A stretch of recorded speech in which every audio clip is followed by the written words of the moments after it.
नमस्कार, जन उत्तराखंड में आप सभी का स्वागत है। मैं हूं प्रभात। सबसे पहले नजर हेडलाइंस पर।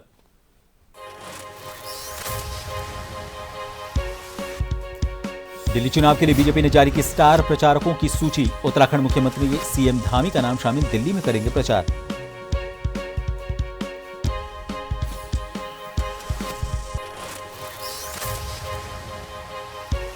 हल्द्वानी में सीएम धामी ने बीजेपी प्रत्याशी के पक्ष में किया रोड शो, गिनाई सरकार की योजनाएं। निर्दलीय प्रत्याशी आरपी सिंह ने उठाए सवाल, कहा सीएम सभी के होते हैं, सिर्फ अपने प्रत्याशी के लिए प्रचार करना गलत।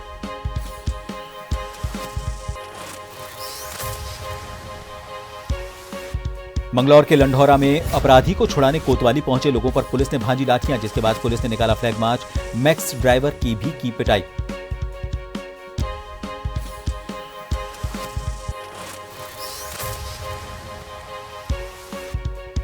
नैनीताल में ठंड को लेकर हुए जू में कड़े इंतजामात। बाघ और गुलदार के लिए लगाए गए ब्लोअर और हीटर। जानवरों को दिया जा रहा गर्म खाना।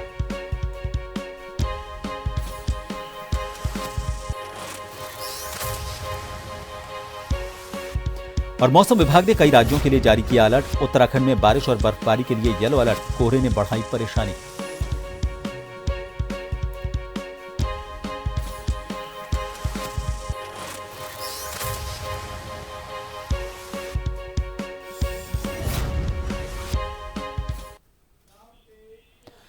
हरिद्वार निकाय चुनाव में हर की पौड़ी कॉरिडोर और राजकीय मेडिकल कॉलेज मुद्दा बन गया है। हरिद्वार से मेयर पद की प्रत्याशी अमरीश देवी बालियान के पक्ष में कांग्रेस ने विशाल रैली निकाली। रैली में कांग्रेस के प्रदेश अध्यक्ष करण माहरा और सोनीपत से कांग्रेस सांसद सतपाल ब्रह्मचारी समेत तमाम कांग्रेसी कार्यकर्ता शामिल हुए। करण माहरा ने आरोप लगाया कि कॉरिडोर बनाकर भाजपा हरिद्वार के पौराणिक स्वरूप को बिगाड़ना चाहती है। मेडिकल कॉलेज को पूंजीपतियों के हाथ में देना उचित नहीं है। सांसद सतपाल ब्रह्मचारी ने कहा कि मेडिकल कॉलेज पीपीपी मोड पर देना एक बड़ा षड्यंत्र है और इस मुद्दे को वो संसद में जरूर उठाएंगे।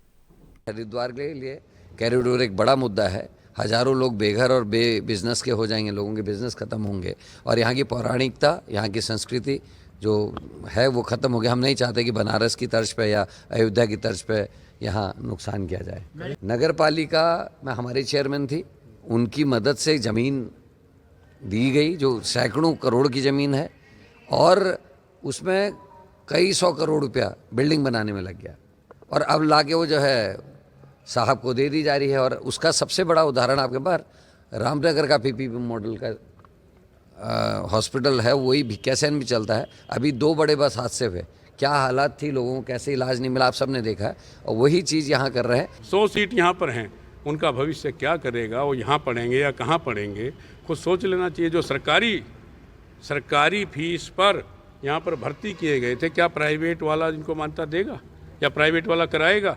और बहुत इसमें बड़ा घपला है, चाहे प्रदेश के बड़े नेता हों चाहे और नेता हों। भाई निश्चित तौर पे प्राइवेट अब तो चालू भी नहीं हुआ था, पीपी मोड पे देना। और भी बहुत लोग थे, किसी अच्छे संस्थान को दे देते, ऋषिकेश एम्स को दे देते, या और हमारे जो धार्मिक ट्रस्ट चलाने वाले लोग हैं जो हॉस्पिटल चल रहे हैं उनको दे देते। कम से कम वो चैरिटी पे तो काम करते। बिल्कुल करूँगा एक नागरिक होने के नाते। ठीक है, मैं हरियाणा से सांसद हूं, लेकिन हरिद्वार का भी मेरे ऊपर बहुत बड़ा एहसान और बहुत बड़ा उपकार है। चमोली में नगर निकाय चुनाव को पारदर्शी तरीके से करने के साथ सकुशल संपन्न करवाने के लिए पीठासीन और मतदान अधिकारियों को दूसरा प्रशिक्षण दिया गया। इसमें मास्टर ट्रेनर्स ने मतदान कार्मिकों को उनके दायित्वों और कर्तव्यों के साथ साथ निर्वाचन सामग्री के बारे में विस्तार से जानकारी दी और पीठासीन और मतदान अधिकारियों को मतपेटी को खोलने और सील करने का व्यावहारिक प्रशिक्षण दिया।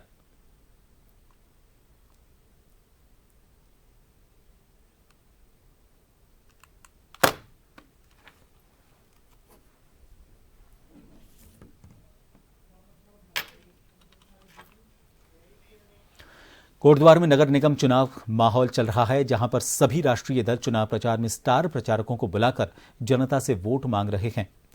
वहीं बेरोजगार संघ के अध्यक्ष बॉबी पवार ने केदारनाथ उपचुनाव में निर्दलीय प्रत्याशी त्रिभुवन सिंह चौहान के लिए चुनाव रैली की। कोटद्वार नगरी में 23 जनवरी को मतदान होने जा रहा है।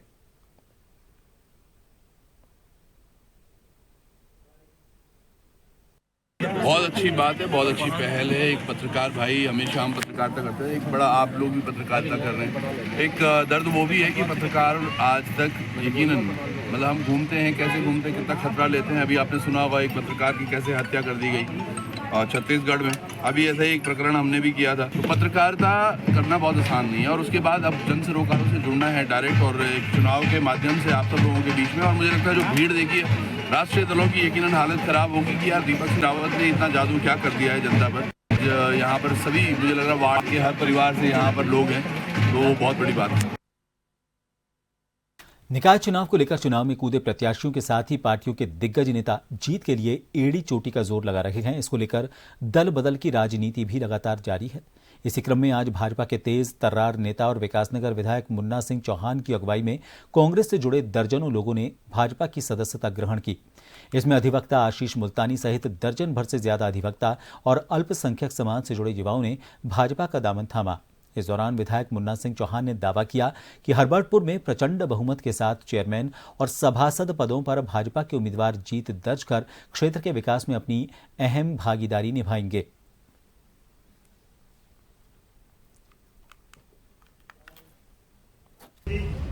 प्रचंड बहुमत के साथ भारतीय जनता पार्टी हरबर्टपुर में अध्यक्ष पद को और सभासद जीतने जा रहे हैं। इस बार हम बेंचमार्क सेट करेंगे और आप लोगों से भी प्रार्थना है कि किसी भी तरह का किसी भी प्रकार का कोई दुष्प्रचार को ट्रेवल मत करने दीजिए, हमारी यही मदद करिए।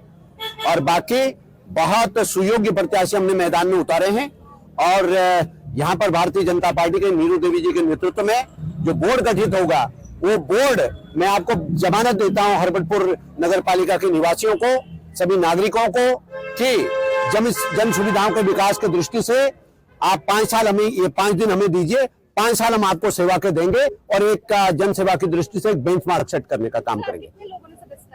आज लगभग 1 दर्जन आशीष मुल्तानी जी के अगुवाई में लगभग 1 दर्जन अधिवक्ताओं ने भारतीय जनता पार्टी की सदस्यता ग्रहण की। लगभग 1 दर्जन हमारे अल्पसंख्यक युवाओं ने और नौजवान साथियों ने फुरकान भाई के और उनके खान भाई के नेतृत्व में जो है भारतीय जनता पार्टी की सदस्यता ग्रहण की। हम सभी अपने अल्पसंख्यक नौजवानों का और सभी अधिवक्ता बंधुओं का हार्दिक अभिनंदन और स्वागत करते हैं।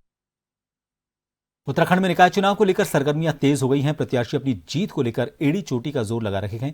वहीं अल्मोड़ा के पर्यटन नगरी रानीखेत विधानसभा क्षेत्र के चिलिया नौला में नगरपालिका परिषद भाजपा अध्यक्ष प्रत्याशी मदन सिंह कुवारबी के चुनाव प्रचार के लिए केंद्रीय राज्य मंत्री अजय टम्टा और रानीखेत विधायक डॉक्टर प्रमोद नैनवाल चिलिया नौला पहुंचे। यहां उनका कार्यकर्ताओं ने ढोल नगाड़ों के बीच फूल मालाएं पहनाकर स्वागत किया। इस दौरान घोड़ीखाल से चिलिया नौला तक जनसंपर्क जुलूस निकाला गया।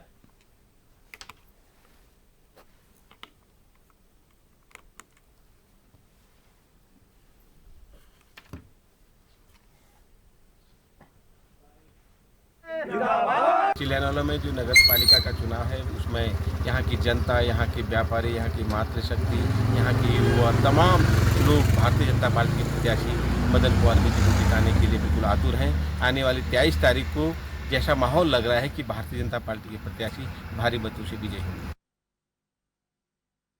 चंपावत जिला मुख्यालय में भारतीय जनता पार्टी कार्यकर्ताओं ने मुख्यमंत्री पुष्कर सिंह धामी के 18 जनवरी को 1 दिवसीय दौरे को लेकर एक बैठक की।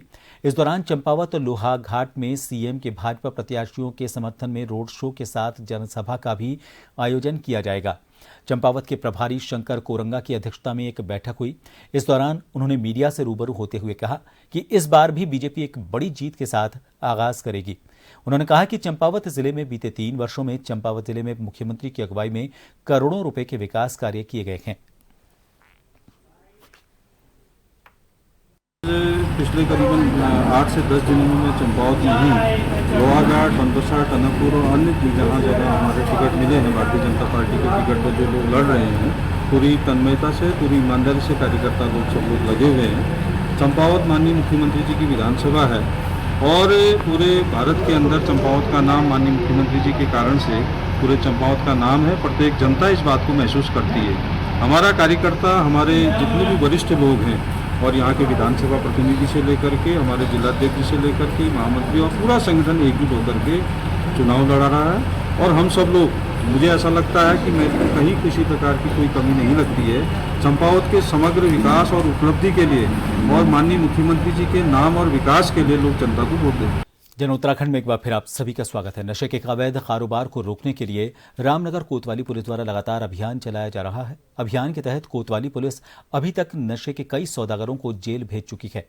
अभियान के तहत कोतवाली पुलिस ने अवैध नशे के कारोबार के खिलाफ अपना अभियान जारी रखते हुए 2 अलग अलग मामलों में 3 शराब तस्करों को गिरफ्तार किया है। 52 और 104 पवे शराब के बरामद किए गए हैं। तीनों आरोपियों के खिलाफ संबंधित धाराओं के तहत अभियोग दर्ज किया गया है।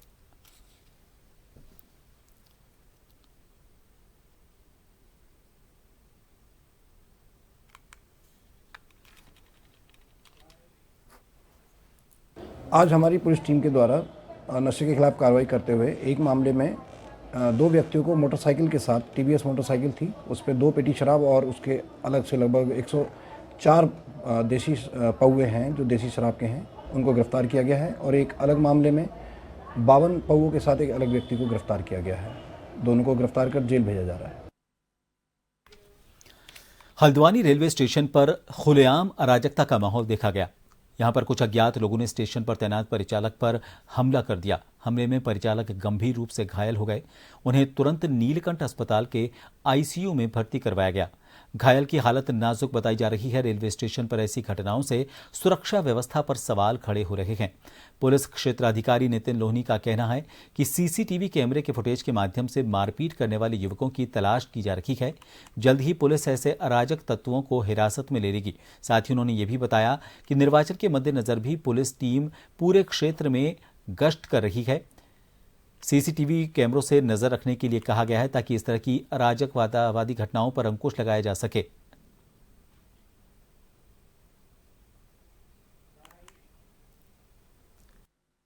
टीवी के थ्रू उस आदमी को ट्रेस करने की कोशिश की जा रही है, जिसके माध्यम से हमारी मारपीट हुई है। बहुत जल्द इसमें रिजल्ट आएगा।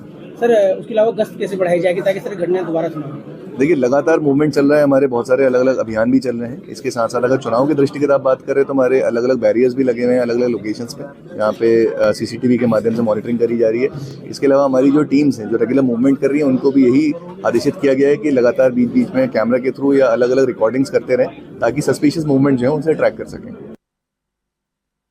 मंगलौर के लंढौरा में एक वांछित अपराधी को पकड़ने के बाद कुछ क्षेत्रीय लोगों ने जब मंगलौर कोतवाली पहुंचकर हंगामा करने की कोशिश की तो मंगलौर पुलिस ने उन पर लाठियां फटकारी। इसके बाद पुलिस ने फ्लैग मार्च भी निकाला। इसी दौरान एक मैक्स ड्राइवर को गाड़ी हटाने को कहा जो रोड पर खड़ी हुई थी। ड्राइवर को कुछ देर हुई तो पुलिस ने उसकी गाड़ी पर डंडे फटकारे और ड्राइवर की पिटाई कर दी। इस मामले में जब एसपी देहात से जानना चाहा तो उन्होंने पुलिस द्वारा मारपीट की बात से इनकार किया।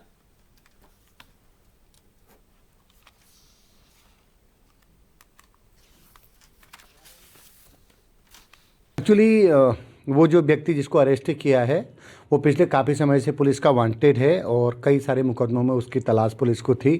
पुलिस काफ़ी समय से उसके लिए टीम बना के काम कर रही थी। तो फाइनली आज जो पुलिस के हत्थे चढ़ा तो उसको अरेस्ट किया गया है।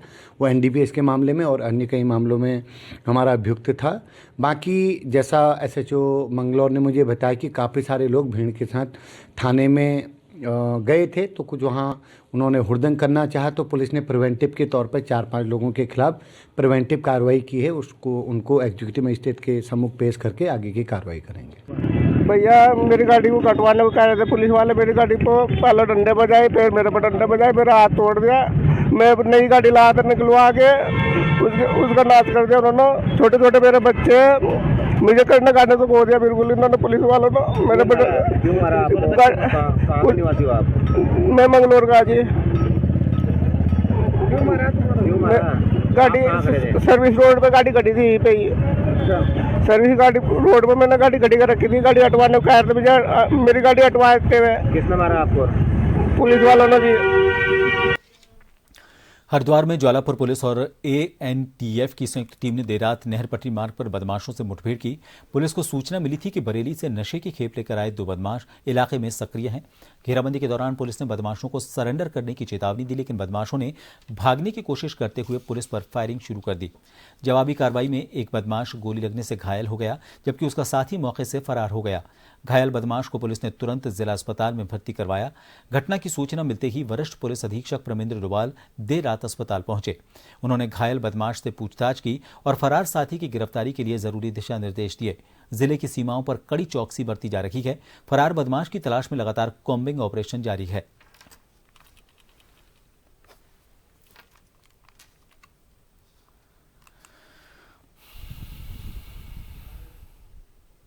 पुर थाना क्षेत्र में पुलजटवाड़ा के पास में आज रात्रि चेकिंग के दौरान एक बुलेट मोटरसाइकिल जो बिना नंबर प्लेट की थी, उसमें नंबर खुर्चे हुए थे, उसको पुलिस के द्वारा रोकने की कोशिश की गई। उसमें 2 व्यक्ति सवार थे जिन्होंने पुलिस से भागने की कोशिश करी। पुलिस ने जब उनको रोकने का प्रयास किया, उनके द्वारा पुलिस पर फायर किया गया और फायर करते हुए वो लोग रेगुलेटर पुल की ओर को भागे थे। पुलिस के द्वारा उनका पीछा किया गया और उन्हें न्यूट्रलाइज करने के लिए पुलिस ने जवाबी फायर पर एक व्यक्ति जिसका नाम नजाकत है, उसके पैर में गोली लगी थी, उसको तत्काल हॉस्पिटल में ले जाया गया और उसका जो चेकिंग के दौरान ये पता लगा कि ये स्मैक की यहाँ तस्करी करने आए थे। नैनीताल में ठंड बढ़ते ही जू के जानवरों को गर्मी देने के लिए शहद, गुड़, अंडा, मांस, चावल की खीर, चने की रोटी और दूध दिया जा रहा है। बाघ और गुलदार के लिए गर्म हवा फेंकने वाले ब्लोअर और हीटर की व्यवस्था की गई है।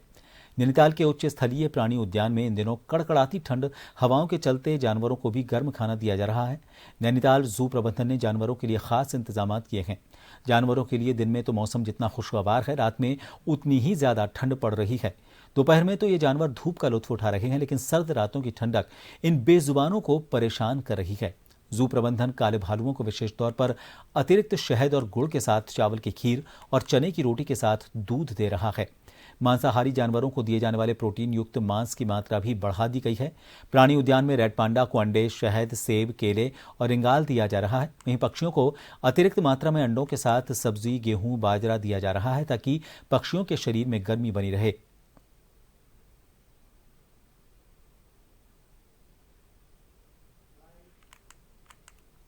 व्यवस्था की हुई है और इसके बारे में तिरपाल लगा के हवा रोकने का प्रबंध किया हुआ है ताकि उनको ठंड ना लगे। और बाकी अन्य बाड़ों में हमने हल्दू घास लगाई है। सुबह कितने बजे बाड़े खोले जा रहे हैं? बाड़े 8 बजे, 8:30 से 9 के बीच खोले जाते हैं धूप आने के बाद और शाम को 4:30 से 5 के बीच में बंद किए जाते हैं। लगभग हमारे जितने भी जानवर हैं हाई एल्टीट्यूड के हैं जो यहाँ के परिवेश में अच्छे से रह सकते हैं। जैसे टाइगर है हमारा, वो थोड़ा नीचे परिवेश में रहता है तराई भाग में, तो उसे मेंटेन करने के लिए थोड़ा सा हमें ज़्यादा प्रिकॉशन लेनी पड़ती है। जैसे टाइगर हो गई, कुछ चाइनीज़ बर्ड्स हैं, एक्जोटिक फिजेंट्स वगैरह है, इन सभी को लेने में थोड़ा सा हमें प्रोटेक्शन लेनी पड़ती है। अन्यथा जो यहाँ के हैं उनमें ज़्यादा हमें कोई ऐसा विशेष रूप से ध्यान ज़्यादा नहीं देना पड़ता है। जैसे हमारी डाइट्स हैं, डाइट में विंटर में उन्हें ठंड से बचाने के लिए डाइट में ही मेन इम्प्रूवमेंट किया जाता है। तो जो हमारा मेन डाइट का रहता है, जितने भी हमारे कार्निवोर्स हैं जैसे टाइगर, लेपर्ड्स हो गए, तो ये कार्निवोर्स में हमारा एग जो है, अंडा, प्रोटीन डाइट्स बढ़ाई जाती है। हम विंटर्स में उनमें अंडे भी ऐड करते हैं। मौसम विभाग के अलर्ट के चलते चंपावत जिले में मौसम ने करवट बदली। आज सुबह से लोहाघाट क्षेत्र में बारिश शुरू हो गई और बारिश के चलते लोहाघाट चंपावत में कड़ाके की ठंड पड़ने लगी। सुबह से कड़ाके की ठंड और बारिश के चलते बाजारों में सन्नाटा पसरा रहा। ठंड से बचने के लिए लोग अलाव सेकते नजर आए। वहीं बारिश होने से किसान काफी खुश नजर आए। क्षेत्र के किसानों ने कहा कि आलू बुवाई का समय है, बारिश होने से अब आलू बोने का काम तेजी से होगा और पर्यावरण की दृष्टि से बारिश को काफी लाभप्रद बताया गया।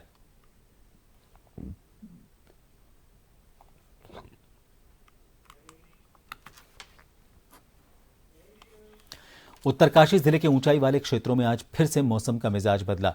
हर्षिल, शीतकालीन प्रवास, मुखवा, धराली, सुखी सहित तमाम ऊंचाई वाले क्षेत्र में बर्फबारी शुरू हो गई। वहीं हर्षिल थाने के जवान और होमगार्ड वॉलीबॉल खेलते नजर आए। थाना इंचार्ज जगत सिंह का कहना है कि ठंड में सभी जवानों के शरीर को गर्म रखने के लिए बर्फबारी में भी वॉलीबॉल प्रतियोगिता की जा रही है। पर्यटक भी हर्षिल वैली में बर्फबारी का लुत्फ उठाने के लिए पहुंच रहे हैं। बर्फबारी के कारण पर्यटकों के वाहन बर्फबारी में फिसल रहे हैं और इसके साथ ही हर्षिल में पुलिसकर्मी और होमगार्ड के जवानों द्वारा यात्रियों को सुरक्षित जगह पर पहुंचाया जा रहा है।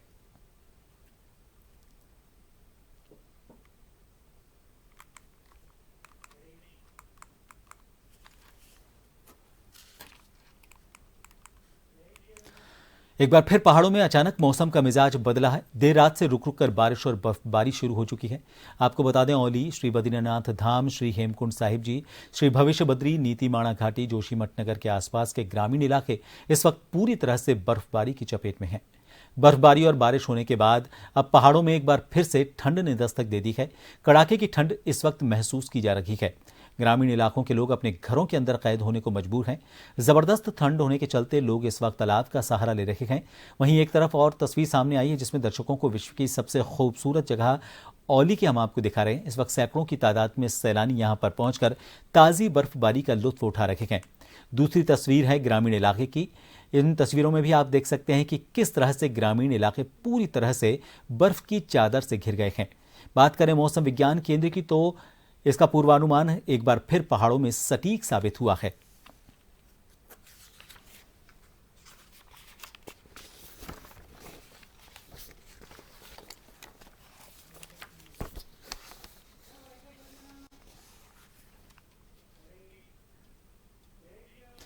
और इन सब खबरों के साथ जन उत्तराखंड में इतना ही। नमस्कार।